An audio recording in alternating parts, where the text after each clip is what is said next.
Exactly 2 years after the final gun salute for Chuck Norris echoed across that Texas ranch, within a clandestine interview at the Carmel Villa, where recording devices were strictly forbidden and only a few of the most elite journalists were handpicked, Clint Eastwood finally shattered the code of silence of a lifetime.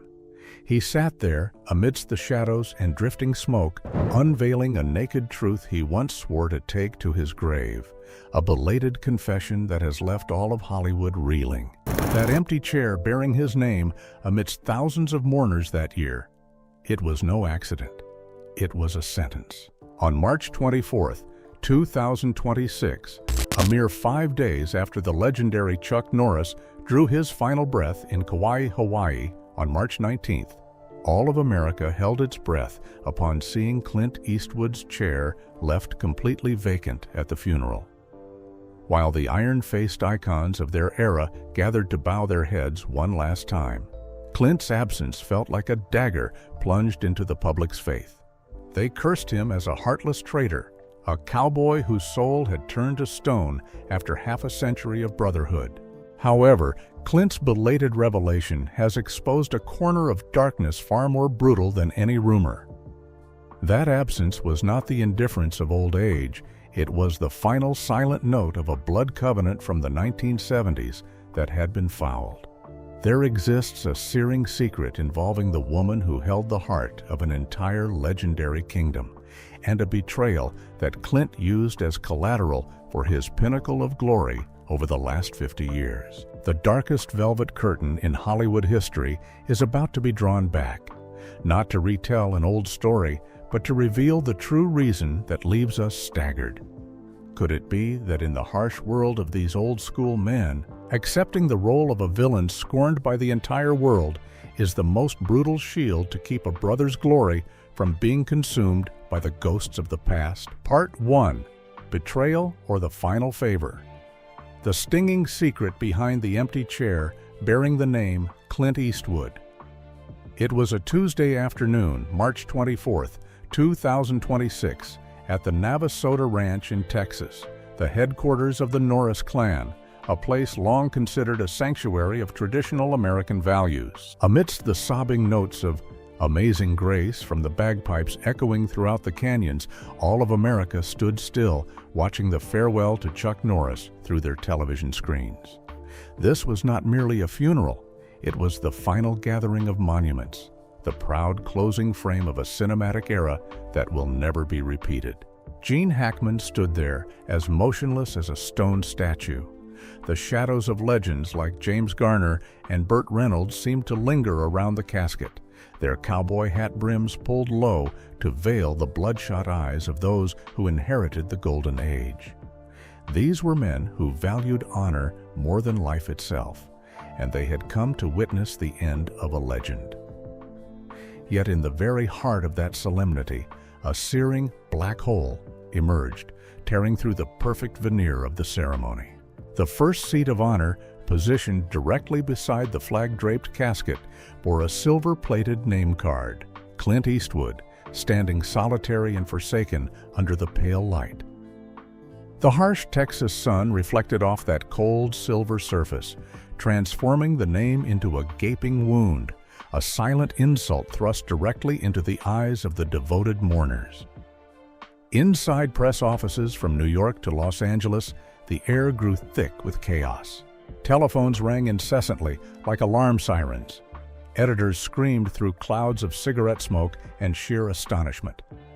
Tabloids like the National Enquirer and TMZ began launching their most ruthless assaults with earth-shattering headlines: Betrayal of the Century, The Heartless Cowboy, and A 50-Year Feud Buried in Absence. People began to pose agonizing questions. Was that silver name card a tribute, or was it actually a funeral wreath for a brotherhood that had been strangled long ago? Could it be that Clint's silence at Carmel was not the indifference of old age, but a cowardly flight from the roar of a soul just liberated from the shackles of deception? Is it possible that the empty chair itself was the most honest confession of a man who spent too much of his life playing the hero? Among the onlookers, toxic rumors began to spread faster than fire through dry grass. incinerating the final traces of the ceremony's dignity. Veteran reporters standing at the edge of the ranch whispered of a blood covenant signed in 1972. The most horrific conspiracy theories were unearthed. Was that covenant truly intended to protect honor, or was it a Faustian bargain with dark forces to ensure that secrets regarding mysterious disappearances during the Golden Age would never see the light of day? Rumors suggested that Clint ruthlessly tore up that pact when he realized Chuck's influence was beginning to eclipse the directorial empire he had painstakingly built. The financial purges at Warner Brothers in the late 80s were revisited as evidence of his cold-blooded nature. The question remained, how much did Clint pay power brokers in Washington to quietly liquidate Chuck's martial arts projects? Was Chuck's integrity a thorn in the side of a Hollywood system that operated solely on moral decay, and was Clint simply the chosen one to carry out the sentence? Deeper and darker than any mere power struggle are the leaked files concerning the Sondra Locke scandal. Was Sondra, a woman possessed of a top-tier star's melancholic beauty, truly a fragile lover? Or was she the pivotal pawn in a ruthless game of life trading? Insiders have proposed a shattering hypothesis. Did Clint use Sondra as a sweet poison to intoxicate Chuck's heart, driving his brother-in-arms to such a state of infatuation that he willingly surrendered the Norris clan's final financial ciphers? The blurred photographs at Sonoma were not merely evidence of an affair. They were daggers plunged through the mythology of an invincible karate king. Was the tragic miscarriage of a leading lady back then truly a medical accident? Or was it the result of an internal purge to erase every trace of a forbidden romance? Clint's objective was never Sondra's heart, but the total annihilation of Chuck's image. A more agonizing question remains. Did Sondra Locke ever truly love Chuck? Or was she just another victim manipulated by Clint Eastwood to satisfy the power hunger of a man who sought to dominate both women and men alike? The public has also resurrected the 1975 Sonoma curse. While the press at the time dismissed it as a mere accident, veteran investigative journalists are convinced it was a performance more meticulously staged than any Eastwood masterpiece. A spine-chilling question still lingers. Did Clint deliberately sacrifice his own vehicle, perhaps even risk his own life, to forge a debt of gratitude that Chuck, a man of honor and a soldier, could never hope to repay? One haunting conspiracy theory suggests it was the only play Clint had to silence Chuck regarding a horrific 1970 murder on a Western film set that both had witnessed. This tension was visible in the sheer contempt in the eyes of those who understood the truth, directed toward that vacant chair. They recognized the grisly reality behind the shimmering veneer of glory, that Clint Eastwood is not merely a legendary filmmaker, but an architect of deception.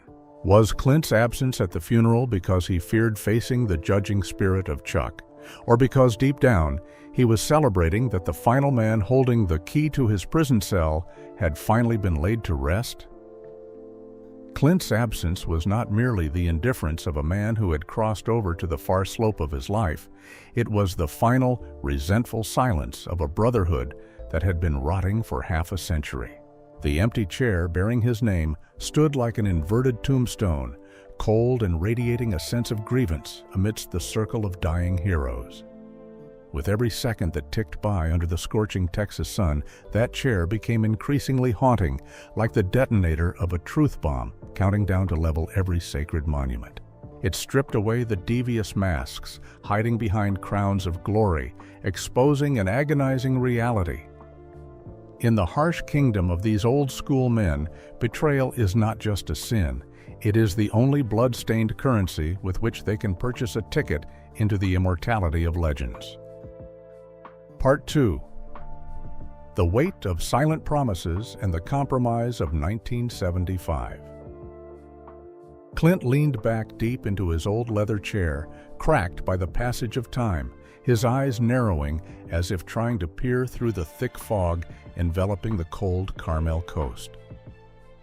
1972, he began, his voice raspy and deep, like stones rolling over a dry creek bed.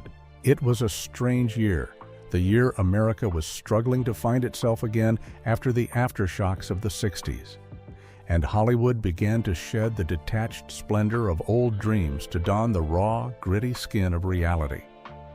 It was a silent arena of survival, where men chose to stand close together, not out of ordinary warmth, but so that one's heat might stave off the absolute cold of solitude at the pinnacle of glory. In the quiet darkness of the Burbank film sets in the 70s, where the stench of rotting pine, tar, and gunpowder still clung to the faux Western backdrops, an unusual bond took root. Those were the days when Hollywood didn't need dazzling special effects. It only needed men who stood straight and kept their word. Under the tutelage of Charles Bronson, the man with a face as grim as limestone canyons and eyes that saw through all pretension, Clint and Chuck met for the first time.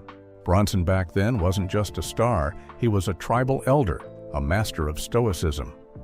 "Never believe the applause," Bronson would often say amidst thick cigar smoke at the Sherman Oaks dojo at dawn. He saw through the vultures circling the Hollywood sky, ready to pick at the soul of anyone who dared show weakness. It was Bronson who planted a silent oath of survival in Clint and Chuck. To stand firm in this place of vanity, one man's honor must be built upon the other's silence. The emergence of Steve McQueen, the dashing rogue with an air of reckless indifference, transformed this camaraderie into an unbreakable iron triangle.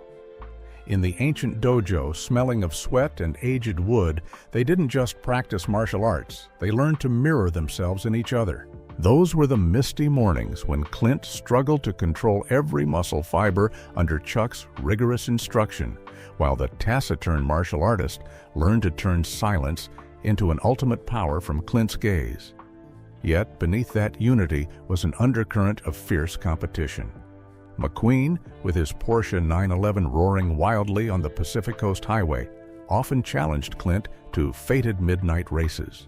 On some nights, the line between glory and the abyss was as thin as a sheet of paper as they hurtled through the dark, leaving the yellow lights of Beverly Hills behind. Rumor has it, McQueen once looked Clint in the eye after a near-fatal race and said, "You can play the hero, Clint, but I know the blood of a man who would step on everyone to reach the finish line flows in your veins." A bitter prophecy that still bleeds half a century later. Hollywood insiders at the time whispered about how Chuck had frequently settled private troubles for Clint, from suburban bar brawls to romantic scandals that nearly toppled his moral hero image. In return, Clint used his massive influence at Warner Brothers to ensure Chuck always secured the most solid contracts that no agent could touch.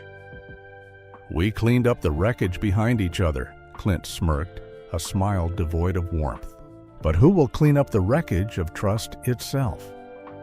But there is a dark secret the public never knew, a reputation-fixing arrangement on a night in November 1975 that permanently changed their relationship. It was a night of torrential rain on the Sonoma Coastal Road. Clint's Mercedes-Benz 450 SL veered off the track, smashed beneath a small slope. The heavy smell of gasoline mingled with scorched metal amidst the rhythmic crashing of waves. But the truth was more terrifying than the accident. Clint wasn't alone in the car. It was rumored a female figure mysteriously vanished just before the police arrived. Was she a rising star who suddenly retired without explanation? Or the wife of a powerful media tycoon? In the panic of a star who had cheated death but carried a scandal potent enough to end his career, the only person Clint called was Chuck Norris. Chuck appeared in just 20 minutes in his rugged Ford pickup. He said nothing, silently using his strength to haul Clint from the wreckage and, if rumors are true, secretly moved the woman away from the scene before the highway patrol arrived. It was Chuck, with his righteous hero image and close ties to the California police, who orchestrated a silent handshake under the patrol car lights. The accident report was altered on the spot. turning a case of intoxicated driving and a murky romantic element into a mere mechanical failure. A more shocking conspiracy suggests Clint staged the accident to test Chuck's loyalty, or worse, to grasp a weakness he knew Chuck would hide for honor's sake. Was the price of salvation that night a piece of Chuck Norris's soul? Debt in Hollywood is never free. To repay Chuck's silence, Clint executed the most ruthless data purge in the history of major studios. Using his power at Warner Brothers, Clint infiltrated the medical archives of a close Norris family member, someone Chuck had sworn to protect at all costs to maintain the model Norris family image before the religious public. Clint wiped every trace of a sensitive genetic secret and a severe psychological illness from the system. Years later, insiders asked, did Clint really delete those files, or did he secretly keep a copy as a shackle to control Chuck forever? Chuck saw the act as an insult to a believer's self-respect, a bargain with the devil, but he had no choice as tabloids began to sniff out the family secret. At a secluded Malibu cabin in 1979, under the watchful eye of the Duke, John Wayne, as he sipped his final glasses of whiskey during his waning days, they exchanged an unspoken vow. Wayne, with the eyes of a man who had tasted enough bitterness and the hollow deception of fame, looked at them and uttered a sentence Clint would never forget. You are holding the keys to each other's prison cells. Be careful, or those very keys will strangle you. Wayne warned them that honor is the only thing that cannot be bought back once it has been bartered away. The ghosts of the Sonoma night never truly vanished. They lurked in the darkened corridors of Warner Brothers, and amidst the lavish galas of Malibu, waiting for the moment to suffocate their brotherhood. Did Chuck Norris ever truly forgive Clint for turning him into an accomplice in such a lie?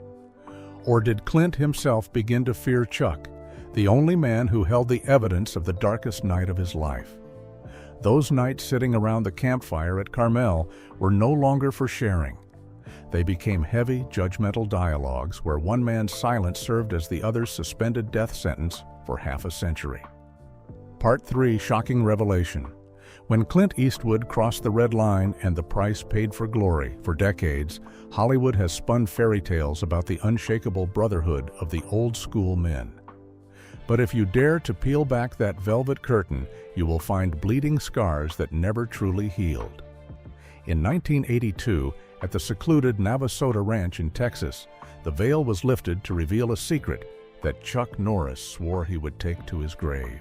In the shade of a rotting wooden porch, amidst the rustle of ancient pines, a glamorous figure lay hidden, far from the ruthless camera flashes of Los Angeles. That figure was Sondra Locke. The press of that era saw only fragmented snapshots of a dedicated martial artist and one of Hollywood's most prominent blonde leading ladies. But the truth was 10,000 times darker. Behind those karate sessions lay an agonizing illicit affair, the ultimate betrayal of faith. Chuck Norris, the man worshipped by all of America for his fidelity and stoicism, had fallen into Sondra Locke's web. To Chuck, Sondra was a fragile rose needing protection from the talons of public opinion. But to Clint Eastwood, she was merely a strategic pawn to crush his brother underfoot. Decades later, in a private interview at his Carmel villa, as the shadows of old age eclipsed all glory in 2028, Clint sat there, his clouded eyes staring through the salt mist of the Pacific. His hand trembled as he raised his scotch, the clink of ice against glass sounding as crisp yet cold as shattered trust. When recalling that sunset at Sonoma, a withered smile crept across his thin lips. It was a sunset so silent it was cruel, he whispered, his voice like the wind whistling through the cracks of an abandoned house. That contrived peace was torn apart by the dry click of a camera shutter, a sound inherently mundane. Yet in that moment, it resonated like the gunshot that ends a life. A hidden photographer, concealed in deep darkness like a ghost from the past, had captured what should have belonged to a man's most private realm. The grainy, black and white photographs captured the moment Sondra Locke rested her head on Clint's shoulder in a blur of intoxication and vulnerability. Instead of going public, Clint sent those images to Chuck's ranch inside an envelope saturated with Sandra's perfume, accompanied by a note as cold as a dagger. "My friend, we are all sinners." But the truth about a karate king having an affair with Hollywood's muse will turn you into a ruin faster than a bullet. This was no confession. It was a silent blackmail of honor. Chuck Norris stood frozen in the darkness of his dojo, realizing the man he had pulled from the wreckage in 1975 was now using the woman he loved to crucify his very career.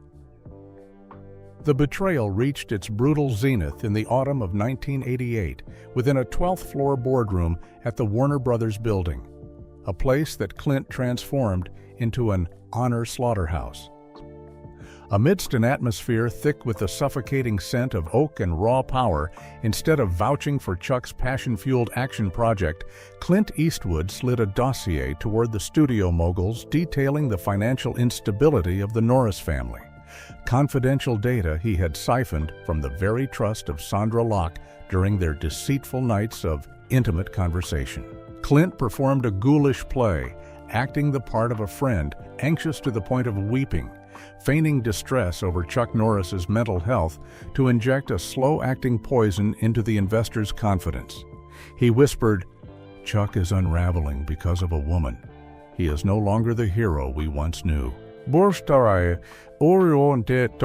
That lethal strike gutted Chuck's production budget, siphoning every resource toward the Unforgiven project, ultimately turning Clint's eventual Oscar statuette into a grim monument built upon the most horrific betrayal of trust in the history of cinema.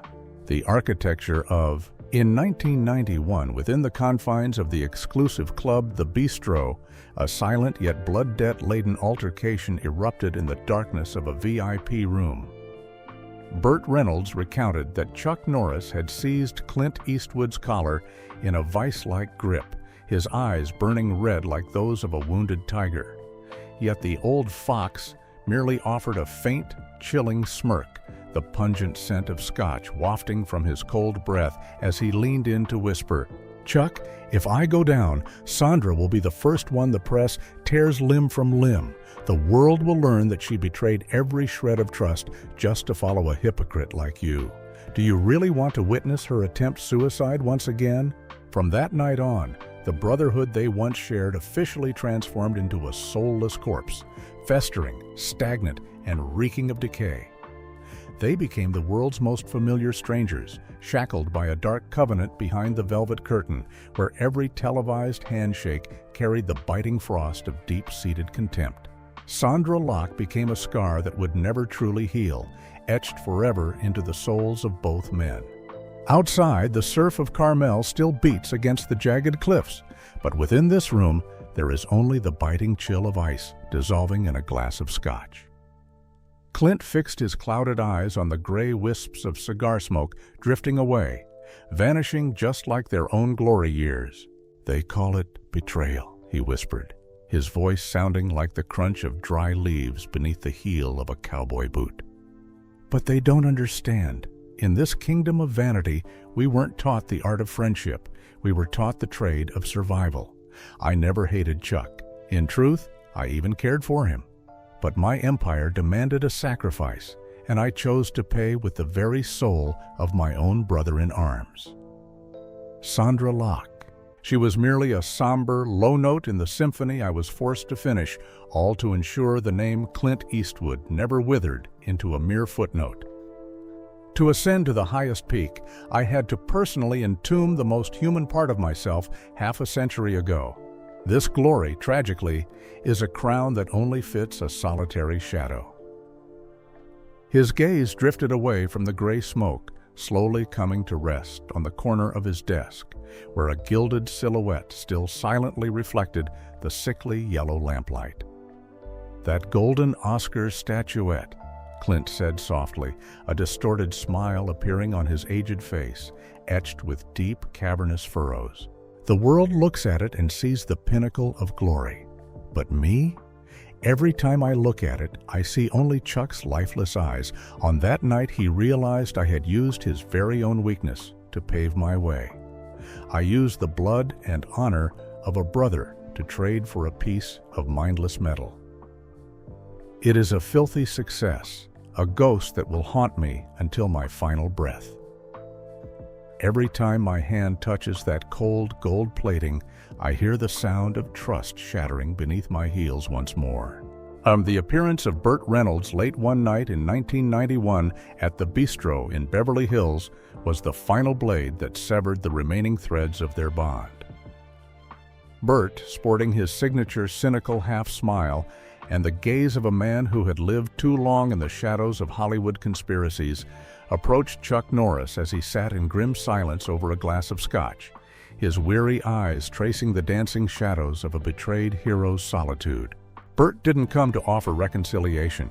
He brought a brutal confirmation of the truth. "Chuck," Burt whispered, his voice raspy from decades of tobacco smoke and a deep, hollow weariness. "We are all bastards in this town, but Clint, he has done something that would make even the vultures of this valley shudder. He didn't just sell out information.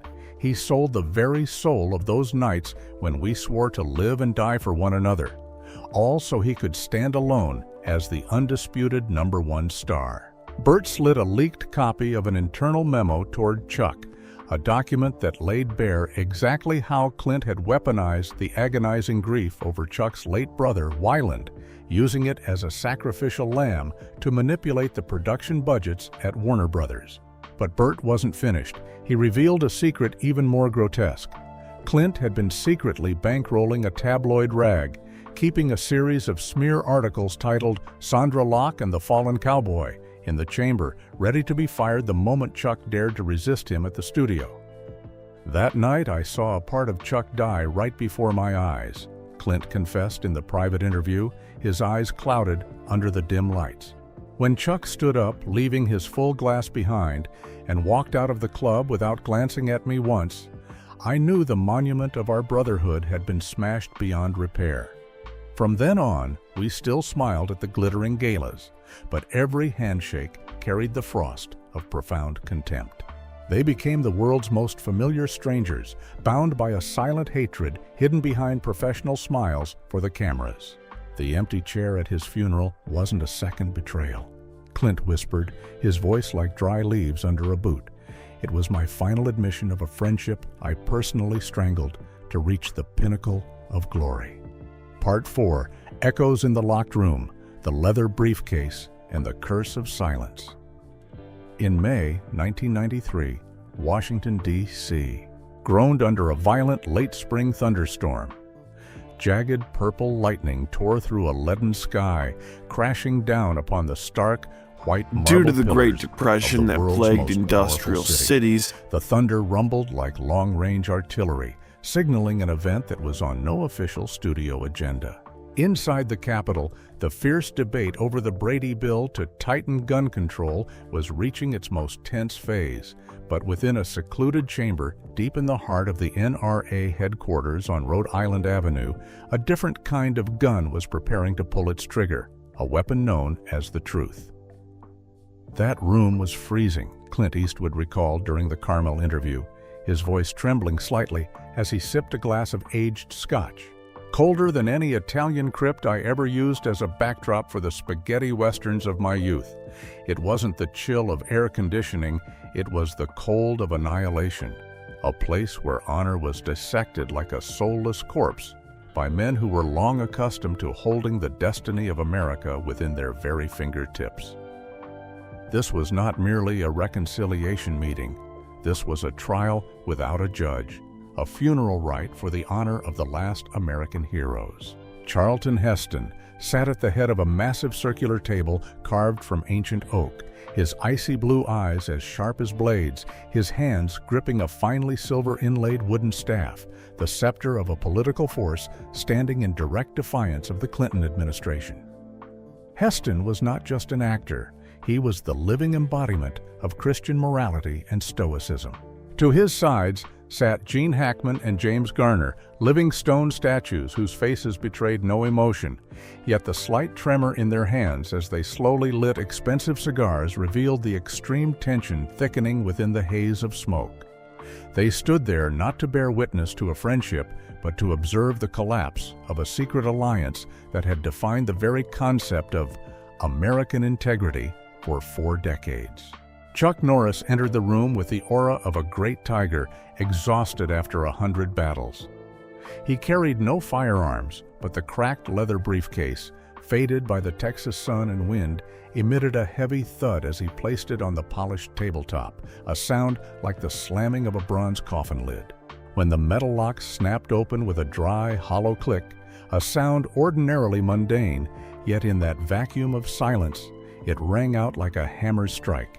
The heart of Clint Eastwood, the old fox leisurely exhaling cigar smoke in the opposite dark corner, did not skip a single beat. Inside the briefcase lay dozens of clandestine cassette tapes, dossiers stained by the passage of time, and candid photographs captured from the shadows of that fateful Sonoma night in 1975. When the low hum of the tape recorder began to whir, Clint said, softly closing his eyes, the deep furrows of pain on his weathered face tracing lines as jagged as the Carmel canyons. I felt my hand tremble for the first time in my life.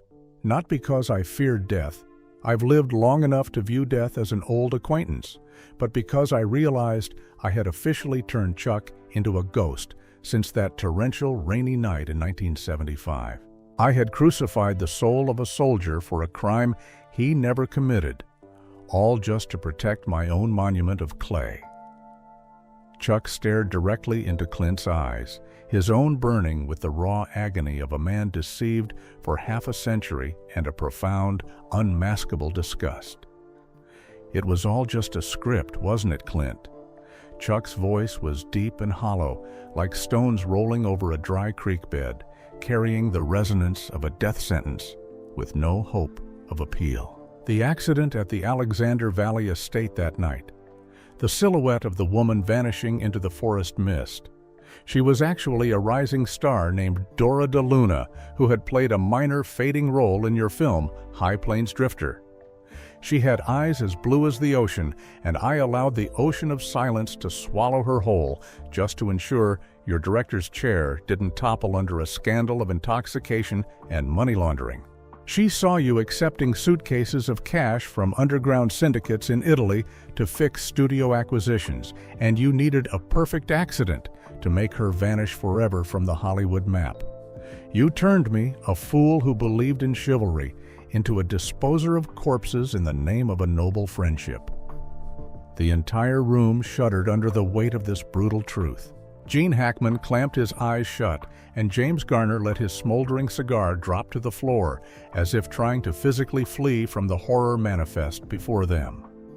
The conspiracy theory that Clint Eastwood had not only staged an accident to manufacture a fraudulent debt of the soul, but had also transformed Chuck Norris into an accomplice to conceal a calculated purge, had become a chilling reality in the very heart of Washington's power. I used the soul of my own brother to plug the rotting holes in my own past.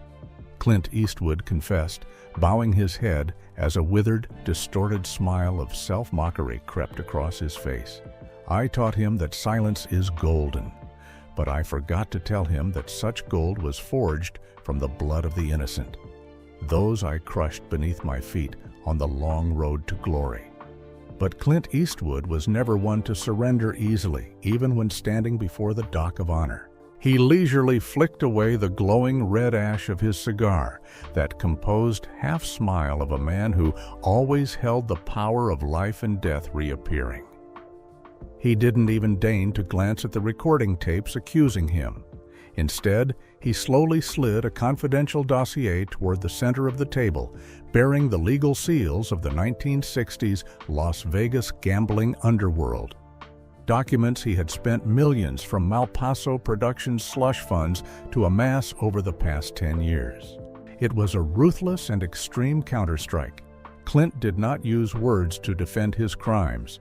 He used his opponent's own legacy to bargain for his soul. The dossier exposed a horrific truth regarding the 1968 All-American Karate Championships at Madison Square Garden, the very stage that propelled Chuck Norris to the pinnacle of martial arts mythology. Chuck was a fine fighter, but his glory was, in reality, merely a sandcastle built upon dirty money and promises made in the dark. Clint said, his voice as cold as a dagger piercing the heart of the listener. I toppled it with a single file. I showed him that the saint all of America worshipped was actually a product molded by the Chicago Mafia in flamingo hotel rooms thick with the scent of lust and sin. Those divine knockouts had, in fact, been priced and orchestrated in advance by gambling kingpins like Anthony Accardo. He didn't win that blood-stained championship belt with his fists. He won it through the filthy compromise of those standing behind the velvet curtain. Chuck had already sold his soul to the devil long before I had the chance to buy it back on that Sonoma night.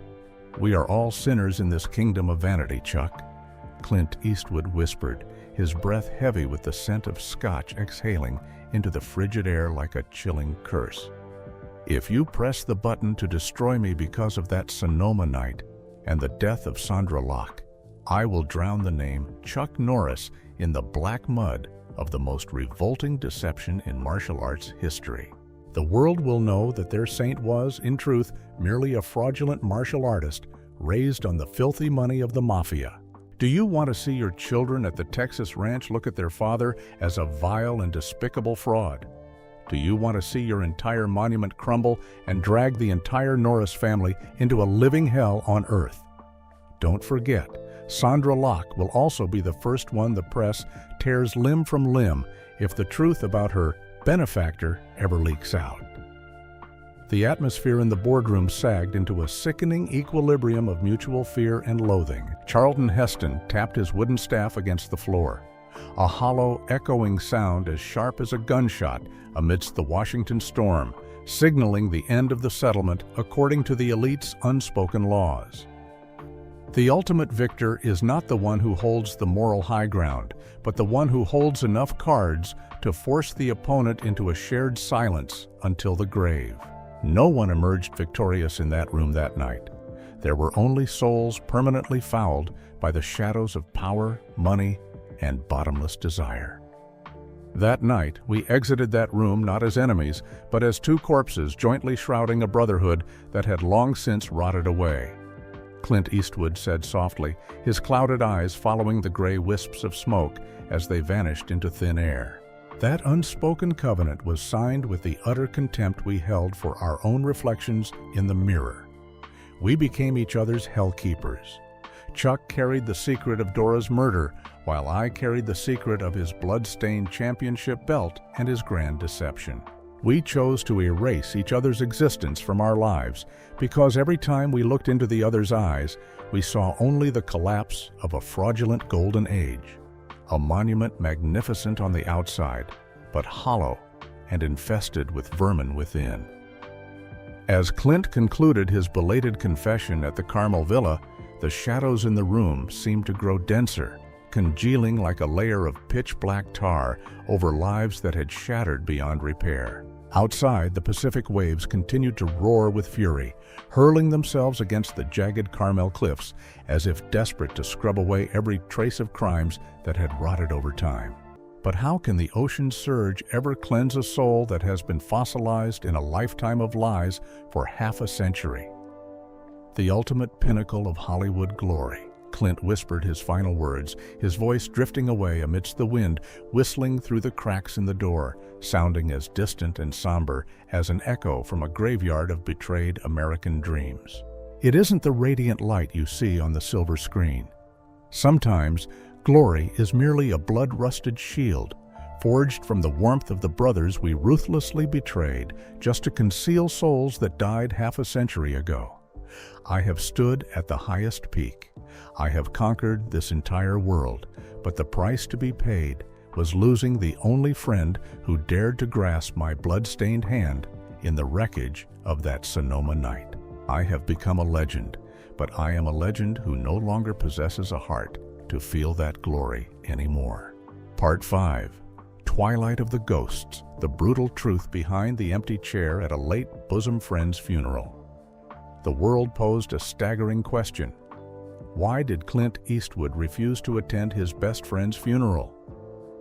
America stared into the chilling void of that vacant seat and saw only the coldness of a cowboy whose sentimental debts had run dry. But they did not know that in order to earn the title of a traitor in the eyes of public opinion, Clint had chosen a sacrifice so silent it was cruel.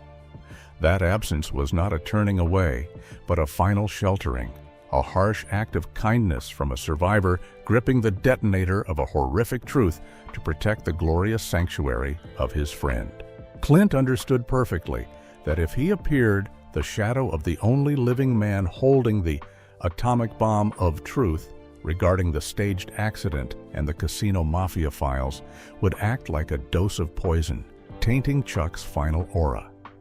Clint's presence would inadvertently awaken the ghosts of deception they had sworn to take to their graves, transforming the farewell of a hero into a reminder of the rot behind the velvet curtain. I left that chair empty because the ghost of truth within me has no right to stand beside the saint the world is mourning, Clint Eastwood rasped, his voice trembling like dry leaves hitting the ground. The world needs an invincible icon, a sacred hero like Chuck, and I accept the role of the heartless one to protect that dream for them. That empty chair was the final grace, the most painful strike I inflicted upon myself so that Chuck could depart with his aura intact. We jointly shrouded our integrity starting with the 1993 covenant, and now I choose to live in the coldness of public disdain to carry this secret to a stone grave. That is the price of immortality. I serve as the gravedigger for the greatest lies in history, so the world out there still has a fragment of faith to cling to, even if inside my chest there is only the echo of ultimate emptiness. As the Carmel mist swallowed Clint's gaunt silhouette, this story left behind an agonizing silence. We crave immortal icons, and sometimes we are the ones who force them to bury the truth alive to nourish our own beliefs. Between magnificent glory and a genuine brotherhood, they chose glory, only to live as lonely ghosts in a museum of lies. Looking at that empty chair, perhaps the question is not why Clint was absent, but rather, do we have enough courage to live as flawed but honest human beings instead of becoming hollow legends in eternal darkness? Thank you for accompanying us through these agonizing corners of Hollywood history. If this story touched the deepest recesses of your heart, please leave a like as a tribute to the legends who once shaped our memories. Don't forget to subscribe to the channel and turn on notifications so you don't miss the next shocking and profound truths about the icons that carved the face of a Hollywood that is as proud as it is cruel. And you, what do you think about Clint Eastwood's empty chair? Was it a betrayal or a final act of protection? Please share your thoughts in the comments section below. Goodbye, and see you in the next videos.